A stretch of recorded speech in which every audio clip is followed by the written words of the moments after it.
दोस्तों, मुझे यह उम्मीद है कि आप में से कुछ लोग अखंड ब्रह्मचर्य का पालन कर रहे होंगे और आप में से कुछ लोग ब्रह्मचर्य का पालन करना आज से स्टार्ट कर रहे होंगे। तो यह वीडियो उन दोनों लोगों के लिए है, क्योंकि जब आप ब्रह्मचर्य का पालन करते हैं तो आप में से 90% लोग यह 5 गलतियां करते हैं। परंतु आपको यह लगता है कि मैं अखंड ब्रह्मचर्य का पालन कर रहा हूं, लेकिन असलियत में वह ब्रह्मचर्य का दिखावा कर रहे हैं। परंतु अगर आप इस वीडियो को लास्ट तक देख लेते हैं तो आपको वह 5 गलतियों के बारे में भी पता चल जाएगा और साथ ही साथ आपको ब्रह्मचर्य का पूरा नॉलेज पता चल जाएगा। तो चलिए वीडियो को शुरू करते हैं। ये एक दिन की बात है जब मैं और मेरा दोस्त सचिन, हम दोनों लोग एक ही बुक को स्टडी कर रहे थे, जिसमें लेखक एक लड़के के बारे में कहते हैं जिसके चेहरे पर असाधारण चमक है, शरीर में ऊर्जा है, कॉन्फिडेंट है, अपने आप को लेकर किसी से भी घबराता नहीं है। लेकिन लेखक जब दोबारा उस लड़के को देखते हैं 1 साल बाद, तो उनको अपनी आंखों पर यकीन नहीं होता। मन में अपने आप से कहते हैं, क्या ये वही लड़का है जिसको मैंने 1 साल पहले देखा था? कहाँ गया चमक, कहाँ गए ऊर्जा, कहाँ गया वो कॉन्फिडेंस? जब मैं इससे मिलता हूँ तो ये शर्माता है, संकोच करता है। बाद में लेखक ये समझाते हैं कि इसने प्रकृति के नियमों को, यानी नेचर के नियमों के खिलाफ जाकर अपने ब्रह्मचर्य की शक्तियां को खोया है। और ये गलतियां ऐसी है जिसको कोई भी युवा अगर सुनेगा उसके दिमाग में ये बात आएगी, अरे यार ये गलती तो मैं खुद कर रहा था। सबसे पहली गलती है रिसर्च को परम सत्य मान लेना। अभी इससे 20 साल पहले मेडिकल रिसर्च के अनुसार ये छप चुका है कि घी नहीं खाना चाहिए, और अभी रिसर्च ये कहती है कि देसी घी आपके घुटनों के लिए अच्छी है। और 20 साल पहले जिन लोगों ने रिसर्च को परम सत्य मानकर घी खाना बंद किया, आज उनके घुटनों की क्या हालत हो गई है। रिसर्च यानी अभी तक जो उन्होंने पाया है, आप मान लीजिए उसी रिसर्च को सच मानकर लोगों को ये लगने लगे कि हाँ, उसमें तो बताया गया है कि वीरनाश करने में कोई बुराई नहीं है।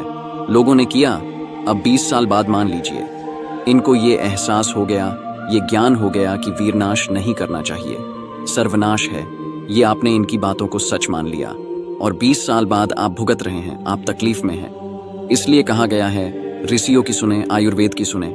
उनको अगर नहीं भी सुन पा रहे हैं कोई दिक्कत नहीं है, आप अपने बॉडी की सुने, अपने दिल की सुने।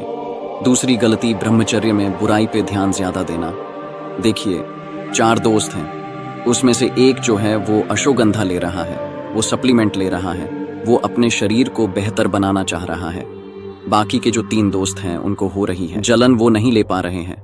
वो क्या करते हैं, वो कहते हैं कि भाई तुम इतने दिनों से सप्लीमेंट ले रहे हो, लेकिन हमें तो तुम्हारे शरीर में कोई बदलाव नजर नहीं आता। ठीक इसी तरह ब्रह्मचर्य पालन करने के बाद 99 लोग आपसे कहेंगे कि आपके चेहरे पे चमक आ गई है। उसमें से कोई एक होगा जो कहेगा कि मुझे तो तेरे चेहरे पे कोई चमक नजर नहीं आ रही।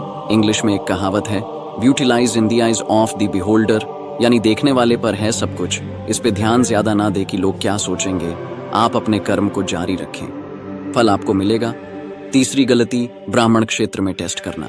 देखूं तो मेरे में कितना कंट्रोल है, देखूं तो मैंने कितना जमा किया है, या मेरे में जो शक्तियां आ गई हैं, क्या इसका मैं दूसरी तरह से फायदा उठा सकता हूं अपने स्वार्थ के लिए। दूसरों का फायदा उठाना देखिए, अगर कोई इंसान ब्रह्मचर्य पालन करके दिमाग से तेज हो जाता है तो वो ये ना करे कि सामने वाले को बेवकूफ बनाए, या शरीर उसका दमदार हो गया है तो अपने से कमजोर को वो दबाने की कोशिश करे।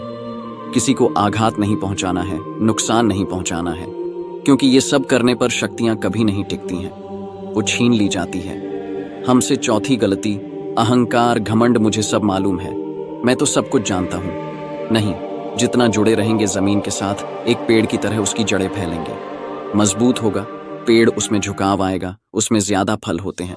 ठीक वैसे ही अगर हम अपने आप से कहें मैं कुछ नहीं जानता, मैं कुछ नहीं हूं, परमात्मा मेरे से जो करवाना चाह रहे हैं वो करवा रहे हैं, ये अपने आप में बहुत सुकून भी देती है और हमें कामयाब होने का एक बहुत अच्छा अवसर मिलता है, नए नए दरवाजे खुलते हैं। और 5वीं गलती, अपने देवी देवताओं का, गुरुजन का अनादर करना, क्योंकि अल्टीमेटली अगर देखा जाए तो उनसे ही हमें ये शक्तियां मिलती हैं। पहले ज्ञान मिलता है, ज्ञान को हम अपनी जिंदगी में उतारते हैं तो धीरे धीरे करके हमें फायदे मिलते हैं और अल्टीमेटली वो शक्तियां के रूप में बदल जाते हैं। लेकिन जिस दिन हम ये मान लेते हैं कि हम अपने गुरु से बेहतर हो गए हैं, खत्म, फिर उसे अपने धर्म और अपने कर्म से भटकने से कोई नहीं रोक पाएगा। ब्राह्मण शरीर से दिव्य शक्तियां आती है, लेकिन उसमें मुश्किल होती है, लेकिन उसको बनाए रखना और भी ज्यादा मुश्किल है। आप कह सकते हैं जितनी बड़ी शक्तियां उतनी बड़ी जिम्मेदारी।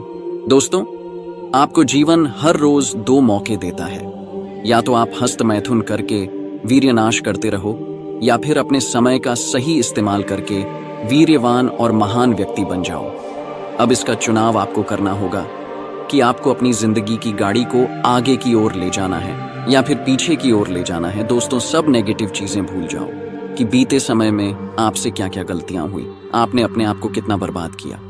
जितनी भी नेगेटिव चीजें थीं, सब कुछ भूल जाओ। अब से बस एक चीज याद रखो कि खुद को फिर से बेहतर बनाया जा सकता है, क्योंकि यह जिंदगी हर सुबह आपको एक नया और बेहतर इंसान बनने का मौका देती है। तो देखो दोस्तों, तुम्हें अगर शरीर को सुडौल और आकर्षक बनाना है, वो तुझे ये बेकार की चीजें जैसे हस्तमैथुन, गंदे वीडियो को देखना, बेकार के लोगों के साथ रहना, अपनी जिंदगी का कोई लक्ष्य ना होना, ये सब अभी से तुझे त्यागना ही होगा और अपने खान पान पर विशेष ध्यान देना होगा। तभी तुम कामयाब इंसान बन सकते हो। दोस्तों, हमारा मन बहुत चंचल होता है। ये इस पल यहाँ है तो अगले ही पल वहाँ है, इसे बांधना सीखो। इसकी चंचलता को कम करने के लिए निरंतर प्रयास करते रहो, फिर देखना ब्रह्मचर्य का पालन सरल होता चला जाएगा। जिस दिन से आपको गलत विचार आना बहुत कम हो जाए और नकारात्मक ख्याल कभी आने पर भी उसका 1% भी असर आपके काम और लक्ष्य पर नहीं होता, तो समझ जाना कि आप ब्रह्मचर्य में मानसिक रूप से मजबूत हो चुके हैं। फिर एक ऐसा टाइम आएगा जब आप अपने विचारों से बिल्कुल मुक्त हो चुके होंगे।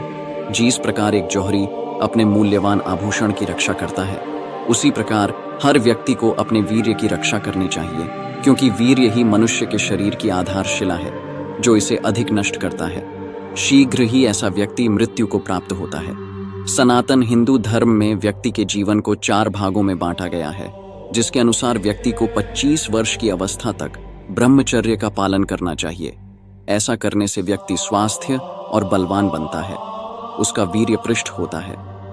25 वर्ष की अवस्था के बाद वह विवाह कर सकता है और गृहस्थ आश्रम में प्रवेश करता है, और 50 वर्ष के बाद वानप्रस्थ, फिर संन्यास। इस प्रकार मनुष्य का जीवन बटा हुआ है, जो कि उसके जीवन में सुख और शांति के लिए परम आवश्यक है। जो बालक 25 वर्ष की अवस्था तक ब्रह्मचर्य का पालन करता है, उसका शरीर वजन के समान मजबूत बनता है और उसकी बुद्धि भी तीव्र होती है।